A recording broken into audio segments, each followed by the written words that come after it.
17 years married, 3 kids, perfect life. Then I found the messages, 6 months of lies. She planned Friday dinner with her boyfriend. I reserved the next table and brought his wife as my date. What happened next went viral. My name is Owen Bradshaw. I'm 44 years old, and until 3 weeks ago, I thought I had a solid marriage. I'm a managing partner at Hendrick & Associates, a mid-sized law firm in downtown Seattle. The hours are brutal, the case is demanding, but the work pays well enough to afford our 4-bedroom house in Maple Valley and private school tuition for our 3 kids. My wife, Lauren, is the HR director at Cascade Medical Systems. Smart woman, organized, always knew how to handle people. Or so I thought. We met in college, University of Washington, both of us ambitious and hungry for success. She was studying human resources management while I was grinding through pre-law. We married young, maybe too young, but it worked. Or at least I believed it did. Harper came along when Lauren was 23, then Dylan 3 years later, and finally little Zoe. 3 kids, 3 different personalities, all needing attention neither Lauren nor I had enough time to give. That's where the cracks started forming, I suppose. Not that I saw them. I was too busy reviewing contracts and depositions, building my reputation as the guy who never lost a corporate litigation case. Lauren threw herself into her career too, climbing from HR coordinator to director in less than a decade. We were a power couple, people said. The kind of partnership that looked perfect from the outside. The trouble with looking perfect is that you stop checking to see if anything's rotting underneath. It was a Thursday night when everything changed. I just closed a massive case. 3 months of 18-hour days that finally paid off when the jury came back in our favor. My client walked away with a 7-figure settlement, and I walked away with a partnership bonus that would cover Harper's first year at whatever college she chose. I was exhausted but satisfied, ready to collapse in a bed and maybe take a long weekend to reconnect with my family. I got home around 11. The house was dark except for the kitchen light. Lauren's car sat in the driveway, which surprised me. She'd texted earlier saying she was meeting her friend Emma for drinks after work. I figured she'd taken an Uber home. Inside, I found a covered plate of pasta on the counter with a sticky note. Saved you dinner. Long day. In bed. L. I heated the food and sat at the counter, scrolling through emails on my phone while I ate. That's when I noticed Lauren's iPad sitting on the kitchen table, screen still glowing. She must have been looking at something before heading upstairs. The screensaver hadn't kicked in yet. I wouldn't normally look. I'm not the jealous type. Never have been. Trust was something Lauren and I built our marriage on. Or so I kept telling myself. But something made me glance over. Maybe it was instinct. Maybe it was the universe finally forcing me to pay attention. The messaging app was open. Not regular texts, but one of those encrypted chat programs people use when they don't want things traced. The name at the top read C. Just a letter. Nothing suspicious about that, right? Except the last message made my blood run cold. Can't wait for Friday. Same place, 8 p.m. I've been thinking about you all day. Below that, Lauren's response, sent just 20 minutes ago. Me too. I'll tell Owen I have a late HR meeting. He never questions those anymore. I stared at that iPad screen for what felt like an hour, but was probably only 2 minutes. My pasta sat forgotten, growing cold on the plate beside me. The messages kept scrolling. Weeks of conversations, maybe months. I didn't read them all. Didn't need to. The pattern was clear enough. C was Caleb. Had to be. Lauren had started going to some premium gym 6 months ago, coming home talking about her new trainer and how he was helping her feel strong again. Caleb Foster, owner of Apex Athletic Club downtown. She'd shown me his Instagram once. Some chiseled guy in his early 40s with a kind of smile that probably made women's knees weak. I'd encouraged it. Told her it was great she was taking time for herself. What an idiot I'd been. My first instinct was to storm upstairs, wake her up, and demand answers. Throw the iPad at her, watch her scramble for explanations. But something stopped me. Maybe it was the lawyer in me, the part that knows you never confront someone until you have all the evidence lined up. Or maybe it was something deeper, a cold understanding that this required strategy, not emotion. I took photos of the screen, every message I could find. Then I carefully placed the iPad back exactly where it had been, screen still glowing, and finished my pasta like nothing had happened. Each bite tasted like cardboard, but I chewed methodically, forcing myself to maintain the routine. When I went upstairs, Lauren was asleep, or pretending to be. The bedside lamp cast soft light across her face. 17 years I'd looked at that face. 17 years of believing I knew the person behind it. I changed into my pajamas in the dark, slipped under the covers, and lay there staring at the ceiling. My mind raced through possibilities, scenarios, legal implications, community property state, 3 minor children, her income versus mine, assets to divide, custody arrangements. I was already building the case, even though part of me hoped I was wrong. Friday was 1 day away. Same place, 8 p.m. I needed to know where same place was. The next morning, I woke before my alarm. Lauren was already in the shower, her phone charging on the nightstand. I picked it up. Her passcode was Harper's birthday, hadn't changed in years, and opened the encrypted chat app. More messages from overnight. Caleb telling her he couldn't sleep thinking about her. Lauren responding that she'd dreamed about him. The kind of intimate conversation that should have been happening between us, but hadn't in years. I scrolled further back. Found the restaurant name, Altitude, a high-end steakhouse on the 23rd floor of the Columbia Tower. Window seats with a view of Elliott Bay. Reservation under Foster, 8 p.m. I memorized everything, then placed her phone back exactly where it had been. Lauren emerged from the bathroom wrapped in a towel, hair dripping. She smiled when she saw me awake. Morning. Didn't hear you come in last night. How'd the case go? Her voice was warm, casual, like nothing in the world was wrong. Like she hadn't been texting another man about their secret Friday date while I slept beside her. 1, I said, matching her tone. Jury came back in 2 hours. That's amazing. She crossed the bed, kissed my forehead. I smelled her shampoo, the same brand she'd used for years. I'm so proud of you. We should celebrate. Maybe this weekend, I replied. I've got a lot of follow-up work to handle first. She nodded, already moving toward the closet to pick out her outfit for the day. I have that late HR meeting Friday night. Won't be home until after 9, probably. There it was. The lie, delivered smoothly, practiced. How many times had she done this? No problem, I said, my voice steady. I'll order pizza for the kids. Lauren smiled at me through the mirror as she held up 2 blouses, deciding between them. You're the best, you know that.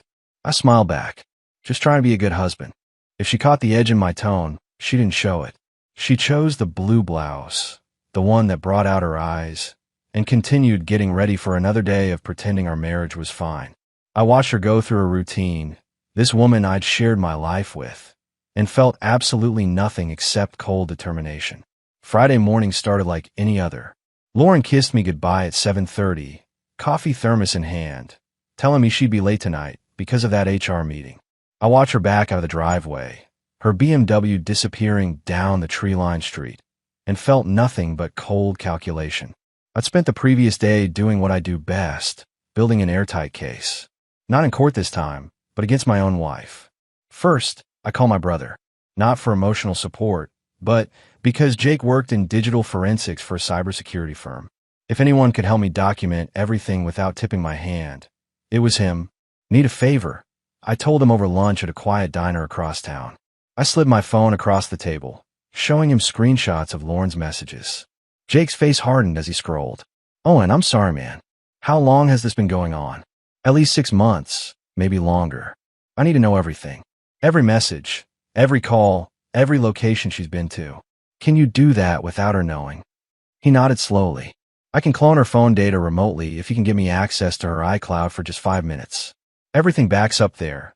Messages, photos, location history. She'll never know. Done. She leaves her laptop at home most mornings. Jake pulled out a small USB drive. Install this software.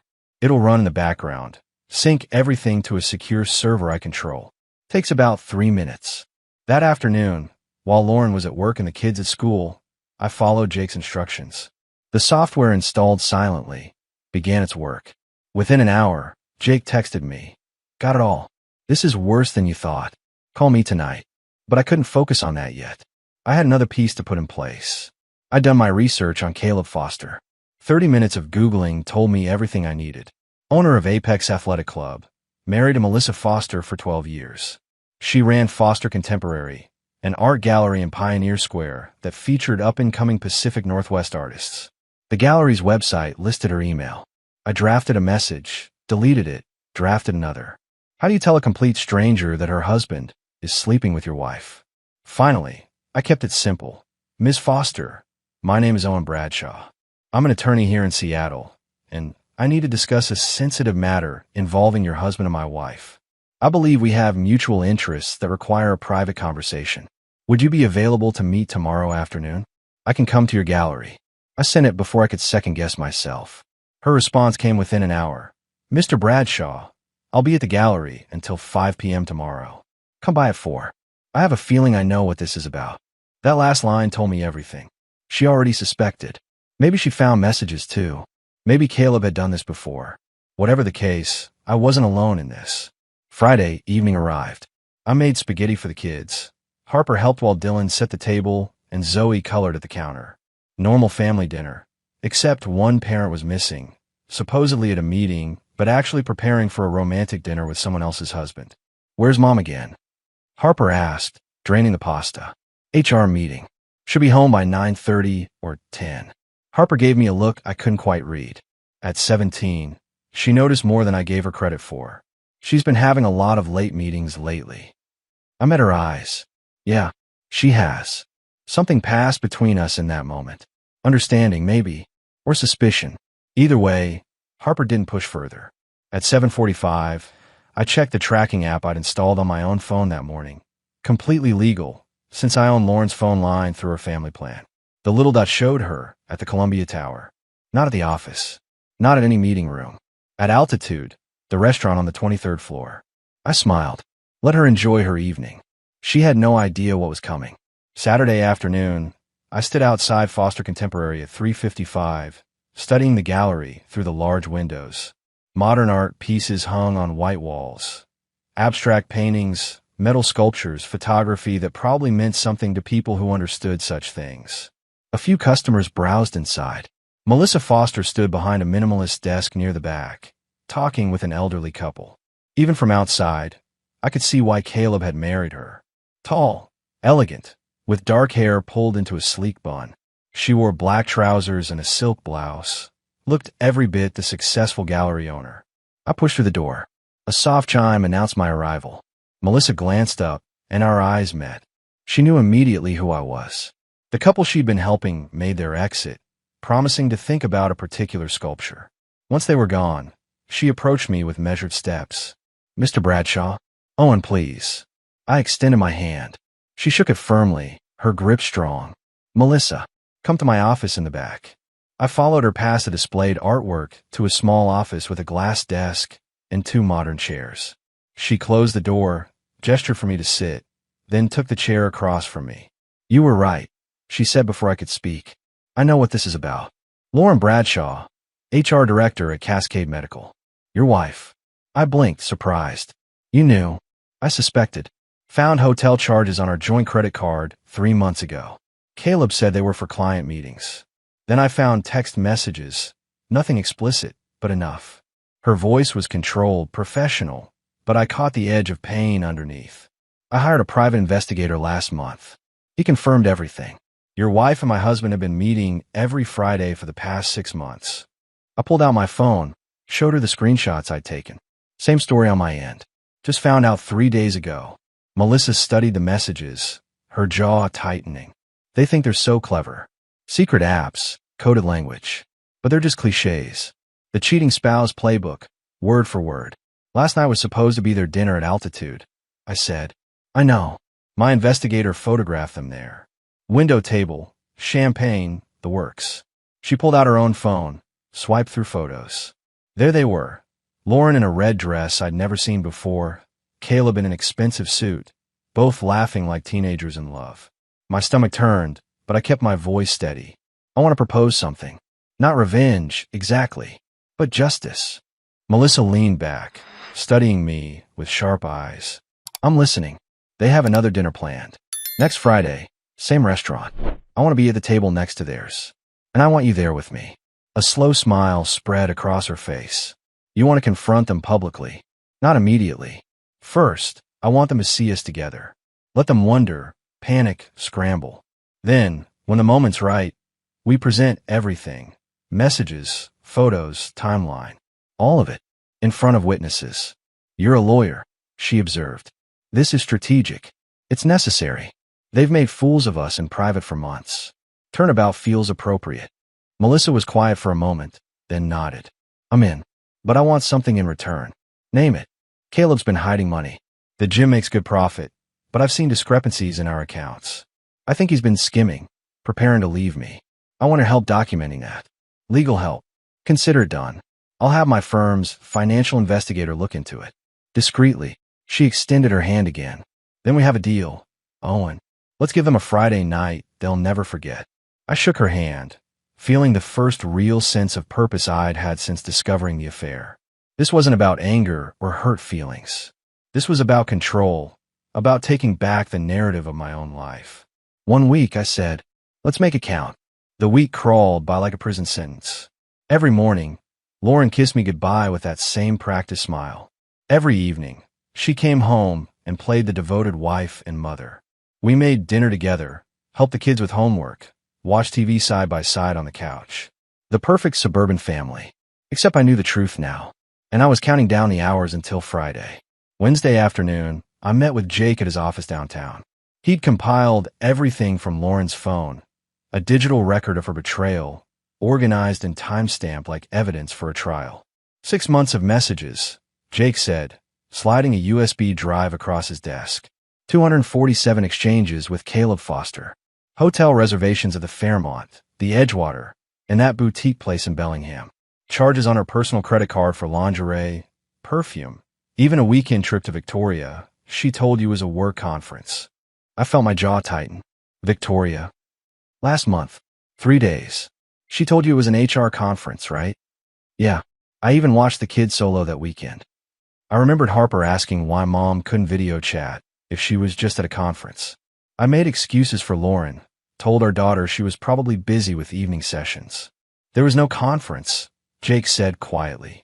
Hotel records show Caleb Foster checked into the same hotel, same dates.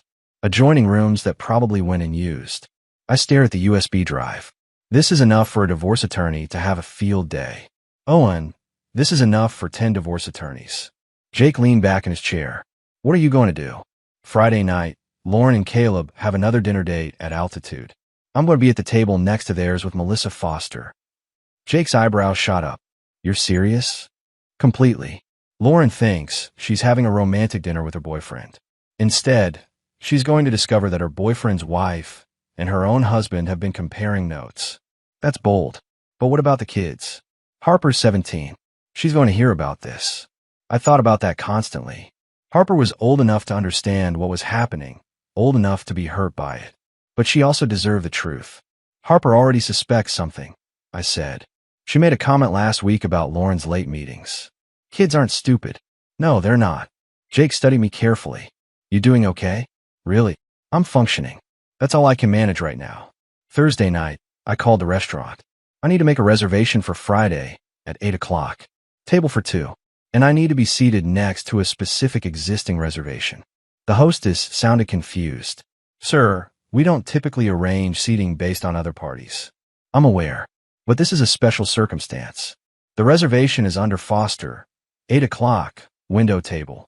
I'm willing to pay extra to ensure my table is positioned adjacent to theirs. There was a long pause. May I ask why? Personal matter. I assure you it won't cause a disturbance. Just a conversation that needs to happen in a specific setting. Another pause. Let me speak with my manager. 5 minutes later, she returned. Sir, my manager says we can accommodate your request. $200 seating fee, in addition to your dinner bill. Done. The reservation is under Bradshaw. Owen Bradshaw. Confirmed for Friday at 8. We'll have you at table 17, adjacent to the Foster party at table 16. I hung up and texted Melissa. Everything's set. Friday, 7:45 p.m. I'll pick you up. Her response came immediately. I'll be ready. Wearing my best armor. Friday morning arrived with unusual sunshine for Seattle. Lauren was practically glowing at breakfast, humming while she made coffee. She'd already laid out her outfit for tonight. That red dress, the one from the photographs Melissa's investigator had taken last week. Special day. I asked casually, pouring cereal for Zoe. Lauren glanced over, smiled. Just feeling good. Looking forward to the weekend. Me too, I replied, meeting her eyes. I think this weekend's going to change everything. If she caught the double meaning, she didn't show it. She kissed Zoe's head, grabbed her purse, and headed for the door. See you tonight late. Don't wait up. Oh, I'll wait up, I said to her, retreating back. I definitely will. After she left, Harper came downstairs, already dressed for school. She looked at me with those perceptive 17-year-old eyes. Dad, is everything okay? I could have lied. Should have, probably. But I was tired of lies. Not yet, sweetheart. But will be. At 7:30, I stood in front of my closet, deciding what to wear to my wife's date with another man. I settled on a charcoal suit, white shirt, no tie. Professional, but not formal. The kind of outfit that said I was in control. Dylan knocked on my bedroom door. Dad, where are you going? Business dinner, I said, which wasn't entirely a lie. This was business, the business of ending my marriage with dignity. On a Friday night, sometimes the important meetings happen at inconvenient times. I drove to Melissa's gallery, arriving at 7:45 exactly.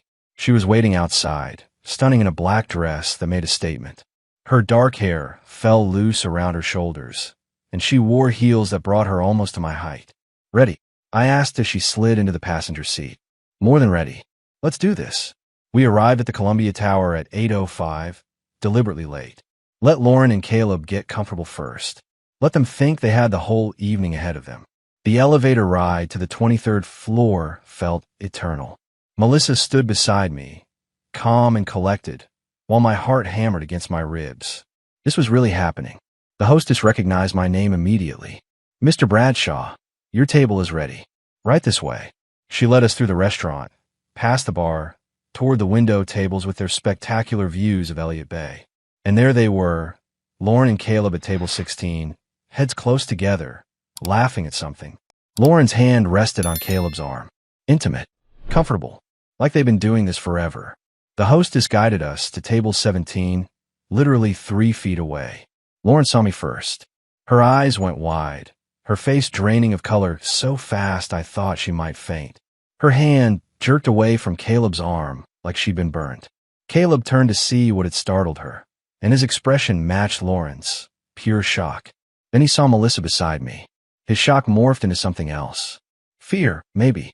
Or the realization that his carefully constructed lie was collapsing in real time. Owen, Lauren's voice came out as a strangled whisper. What are you doing here?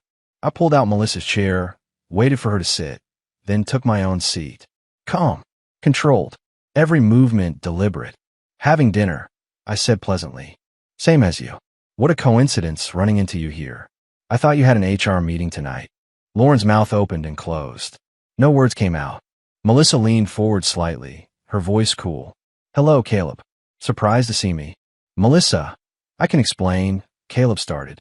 Oh, I'm sure you can. Melissa interrupted smoothly. You're very good at explaining. Very creative, actually. Though I have to say, working late with clients is a bit cliché, don't you think? Other diners were starting to notice. A couple at a nearby table had stopped eating, watching our little drama unfold. Lauren found her voice. Owen, this isn't what it looks like. I laughed. Actually laughed. Really? Because it looks like you're having a romantic dinner with Caleb Foster, owner of Apex Athletic Club, who happens to be married to Melissa here. You told me you had an HR meeting. But unless HR meetings now involve champagne and holding hands over candlelight, I think you might be confused about what qualifies as work. How did you? Lauren began, then stopped. The calculation in her eyes was almost visible. She was trying to figure out how much I knew, how much I could prove. How did I know? I pulled out my phone, set it on the table between us. Because you left your iPad unlocked last week. Because I've been tracking every message, every lie, every hotel reservation for the past 10 days. And because Melissa and I have been comparing notes. Caleb's face had gone from shock to angry. You had no right. I had every right, I said, my voice hardening. She's my wife. You're having an affair with my wife. I have all the rights in the world to know the truth. The server approached our table, clearly sensing the tension, but professionally obligated to do her job. Good evening. Can I start you with drinks? Actually, Melissa said, her voice cutting through the awkwardness. I think we're ready to order. We won't be here long. The server nodded quickly and retreated. Lauren's eyes were filling with tears. Owen, please. Can we talk about this privately? Privately? I leaned back in my chair. Like you and Caleb have been talking privately for 6 months? No, Lauren. We're done with private. This conversation happens here, now, with witnesses. The server returned with water glasses, her hands trembling slightly as she set them down. The tension at our tables was thick enough to cut with a knife. Other diners had stopped pretending not to watch. This was better than any Friday night entertainment. Lauren's tears were flowing freely now, mascara streaking down her cheeks. Owen, please. Can we go somewhere private and talk about this like adults? Like adults. I kept my voice level controlled. Adults don't lie to their spouses for 6 months. Adults don't sneak around behind their partner's back. You want to talk like adults? Fine. Let's start with the truth. I pulled out the folder I'd been keeping in my jacket. Inside were printed screenshots, hotel receipts, credit card statements, everything Jake had compiled for me. February 14th, I said, sliding the first receipt across the table. It landed in the middle of the white tablecloth, damning in its clarity. Valentine's Day. You told me you had to work late on that regional compliance review. Instead, you checked into the Fairmont Olympic with Caleb. Room 847. Charge dinner and champagne to your personal credit card. Lauren stared at the receipt like it was a snake. How did you? March 21st through 23rd. That HR conference in Victoria you absolutely couldn't miss. Except there was no conference. I slid another set of papers across. Hotel records show Caleb Foster checked into the same hotel, adjoining rooms. You spent 3 days with him while I handled 3 kids solo. Melissa leaned forward, adding her own documentation to the pile. And let's talk about the money, shall we? $47,000 transferred from your gym's business account to a personal account in the Cayman Islands over the past 8 months. Were you planning to run away together, Caleb? Or were you just stealing from your business? Caleb's confident demeanor shattered. That's confidential financial information. You can't. I can when my forensic accountant finds evidence of fraud, Melissa said coldly. I've already forwarded everything to the IRS and the State Attorney General's office. They're very interested in your creative bookkeeping. Lauren turned to Caleb, her voice rising. You told me you were investing in expanding the gym. You said that money was for new equipment. So he lied to you too. I observed. How does that feel, Lauren? Being on the receiving end of deception. A man at the next table actually applauded. His wife shushed him, but she was smiling. Caleb stood abruptly, his chair scraping against the floor. I don't have to sit here and listen to this. Sit down, Melissa said, her voice cutting like a blade. Or I'll call security and have them escort you out. Your choice. Caleb sat. The fight had drained out of him completely. I turned back to Lauren, pulling out my phone. But my favorite piece of evidence is this. Your messages to Caleb from 2 days ago. I read aloud from the screen. Owen's so focused on work, he barely notices I exist anymore. He's like a robot, predictable, boring, always doing the right thing. I need someone who makes me feel alive. Lauren's face went crimson. That was private. Nothing's private when you're cheating on your spouse, I replied. You want to know what's funny? While you were complaining about how boring and predictable I am, I was working 80-hour weeks to pay for our house, our kids' private schools, your car. Everything you enjoy, I provided. And this is how you repay me. I never asked you to work that much, she said weakly. No, you just enjoyed spending the money I earned. I leaned back, feeling oddly calm. The anger had burned out, leaving only cold clarity. Here's what happens next. Monday morning, my attorney files for divorce. You get 30 days to move out of the house. I'm keeping primary custody of Harper, Dylan, and Zoe. You can't take my children. I'm not taking them. You gave them up when you chose to destroy our family. I gestured to the pile of evidence. Any judge who sees this will understand why the kids need stability, not a mother who's been lying to them for months. Melissa stood, gathering her things. I think we're done here. Owen, thank you for tonight. It was illuminating.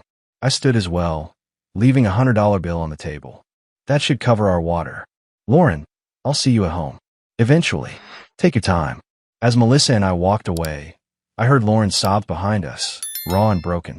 Caleb was trying to calm her down, his voice low and urgent. Other diners watched us leave with a mixture of shock and fascination. In the elevator, Melissa turned to me. How do you feel? Like I just performed surgery without anesthesia. I admitted. Necessary, but brutal. They deserved it. Maybe. But our kids didn't deserve any of this.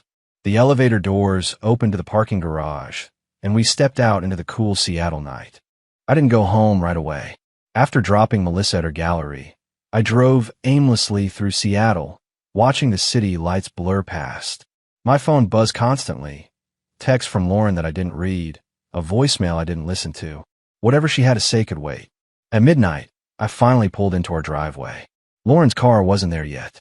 The house was dark except for Harper's bedroom light. Of course she was still awake. 17-year-olds never sleep. I went inside, found Harper sitting on the living room couch with her laptop, supposedly doing homework. But her eyes were red, and tissues littered the coffee table. She looked up when I entered. Someone posted a video from the restaurant online. It's everywhere. One of my friends texted me the link. I sat down beside her, suddenly exhausted. I'm sorry you found out this way. How long have you known about Mom and that guy? 2 weeks. Since I found messages on her iPad. Harper's voice broke. Why didn't you tell me? Because you're 17. You shouldn't have to deal with your parents' problems. I already knew something was wrong, she said quietly. Mom's been different for months. Always on her phone, always distracted. I thought maybe she was stressed at work. I didn't think. She couldn't finish the sentence. I put my arm around her shoulders. She leaned into me, and I felt her shaking with silent tears. Is it my fault? She whispered. Did I do something wrong? Harper, look at me. I waited until she met my eyes. None of this is your fault. Not yours, not Dylan's, not Zoe's. Adults make their own choices. Your mother made hers, and now we all have to deal with the consequences. Are you getting divorced? Yes. She nodded, wiping her eyes. Good. What she did was horrible. You deserve better. The front door opened. Lauren stood in the entryway, still in that red dress, her makeup completely destroyed by tears. She saw us on the couch and froze. Harper, sweetheart, she began. Don't, Harper said, standing up. Don't sweetheart me. You've been lying to all of us. It's complicated. It's not complicated. Harper's voice rose. You cheated on Dad. You lied about where you were going. You made him look stupid in front of the whole city. Harper, please. I don't want to hear it. Harper grabbed her laptop and headed for the stairs. I'm staying with Dad. Wherever he goes, I go. She disappeared upstairs, her bedroom door slamming behind her. Lauren turned to me, tears streaming again. Owen, we need to talk. Now you want to talk? Where was this desire for communication 6 months ago? I made a mistake. You made a choice. I corrected. Multiple choices. Hundreds of them, actually. Every text message, every hotel room, every lie. All choices. She sank into the chair across from me, looking smaller somehow. Defeated. I don't know what happened. Things between us got so distant. You were always working. I was always stressed. Kayla paid attention to me. Made me feel seen. So this is my fault. Because I worked too much to support our family. No, that's not what I meant. I felt invisible. You weren't invisible, Lauren. I saw you every day. I came home to you every night. I was here. I stood up, suddenly too tired for this conversation. But apparently, that wasn't enough. I wasn't exciting enough, attentive enough, whatever enough. So you found someone who was. Where do we go from here? My attorney's office, Monday at 9. We're doing this the civilized way, with lawyers and mediators. You'll get what's fair financially. But I'm keeping primary custody. You can't take my children. I can, and I will. Any judge will side with a parent who didn't commit adultery and lie to their family for 6 months. I headed for the stairs. I'm sleeping in the guest room tonight. Tomorrow, you start looking for an apartment. You have 30 days. Owen, please. Good night, Lauren. I went upstairs, checked on Dylan and Zoe, both asleep, blissfully unaware that their world was about to change. Then I stopped at Harper's door, knocked gently. Come in. She was sitting on her bed, still dressed, staring at her phone. Everybody knows, Dad. It's all over social media. Someone recorded video at the restaurant. My heart sank. I'm sorry. Don't be. Mom deserves it. She set down her phone, looking older than 17. Are we going to be okay? Yes. It won't be easy, but we'll get through it. Together. Together. You, me, Dylan, and Zoe. We're a family, no matter what. She hugged me then, fierce and tight. I love you, Dad. I love you too, sweetheart. 3 months after that Friday night at Altitude, I sat in a conference room at my firm with my divorce attorney, Rebecca Schultz, reviewing the final settlement. Lauren sat across from us with her own lawyer, looking thinner and older than I remembered. The affair had taken its toll on both of us, but she'd gotten the worst of it. The video from the restaurant had gone viral. 8 million views on TikTok, picked up by local news stations, even featured on a national morning show about infidelity. Lauren had become Seattle's most famous cheater. She lost her job at Cascade Medical 2 weeks after the confrontation, when HR decided her presence was detrimental to company morale. Caleb's situation was even worse. The IRS investigation had uncovered $73,000 in unreported income and tax evasion. He'd pleaded guilty to avoid prison time, but he'd lost Apex Athletic Club in the settlement. Melissa had taken everything: the gym, their house, his retirement accounts. Last I heard, he was working as a personal trainer at a chain gym in Tacoma, living in a studio apartment. Mr. Bradshaw, Rebecca said, pulling me back to the present. The terms are favorable. Lauren agrees to joint custody, with you having primary physical custody. She gets visitation every other weekend and Wednesday evenings. Lauren's voice was barely above a whisper. I want more time with my kids. Then you shouldn't have cheated on their father, Rebecca said flatly. The judge reviewed the evidence. You're lucky to get any custody at all. The house, I asked, stays with you. Lauren receives 38% of marital assets, which comes to approximately $215,000. She waives any claim to your partnership shares in the firm. Lauren signed the papers with shaking hands. When it was done, her lawyer gathered the documents and left quickly. Lauren remained seated, staring at the table. Can we talk? She asked quietly. Just for a minute. Rebecca looked at me. I nodded, and she stepped outside, closing the door behind her. I'm sorry, Lauren said. I know that doesn't fix anything, but I need you to know I'm sorry. I appreciate that, but sorry doesn't undo 6 months of lying. I know. She wiped her eyes. Harper won't talk to me. She hangs up when I call. Dylan's barely civil. Even Zoe seems angry. You broke their trust. That takes time to rebuild. Will they ever forgive me? I don't know. That's between you and them. I stood, ready to leave. But I won't poison them against you, if that's what you're worried about. They'll form their own opinions. Thank you for that, at least. At the door, I paused. Lauren, I hope you find what you were looking for. Whatever it was that made you blow up our family. I hope it was worth it. I left her sitting there alone. Outside, Harper waited in my car. She'd insisted on coming. Said she wanted to see it finalized. At 17, she was mature enough to understand what divorce meant. Is it done? She asked as I slid into the driver's seat. It's done. Good. She stared out the window. Mom texted me again, asking if we could have lunch this weekend. Do you want to? Not really, but maybe I should. She's still my mom, even if she's a terrible person. She's not terrible. She made terrible choices. There's a difference. Harper looked at me with those wise beyond her years eyes. You're too nice, Dad. After what she did, I'd never forgive her. You might surprise yourself. Forgiveness isn't for her benefit. It's for yours. Holding on to anger only hurts you. We drove home in comfortable silence. Dylan and Zoe were there when we arrived, both doing homework at the kitchen table. Normal Friday afternoon, except Lauren wasn't there to make dinner. That was my job now. Pizza or Chinese? I asked. Pizza. Zoe shouted. Dylan just nodded. While we waited for delivery, I watched my 3 kids, Harper helping Zoe with math, Dylan on his laptop probably gaming instead of doing homework. Our family looked different now, smaller, but we were still a family. My phone buzzed. Text from Melissa Foster. Divorce finalized today. Starting fresh. Thank you for everything. I typed back. Same here. Good luck with the new gallery location. She'd moved forward faster than I had. Already opened a second gallery space. Was dating someone new. An architect she'd met at an art show. I was happy for her. At least one of us was finding our footing. 9 months later, I stood in the backyard watching Dylan and Zoe chase each other around the lawn while Harper sat on the porch steps, texting friends. Spring had finally arrived in Seattle, bringing with it sunshine and warmth that felt symbolic somehow. Life had settled into a new rhythm. The kids had adjusted better than I'd expected. Dylan still had anger issues, acting out at school, getting into fights, but his therapist said it was normal for kids processing divorce. Zoe cried sometimes at night, missing the way things used to be. Harper had become my co-parent, helping with dinners and homework, growing up faster than I would have liked. Lauren saw them every other weekend. The visits were awkward at first, but gradually they'd found a new normal. She'd moved to Tacoma, taken a job as an HR consultant, making half what she used to earn. Her relationship with Caleb had imploded 3 weeks after the restaurant confrontation.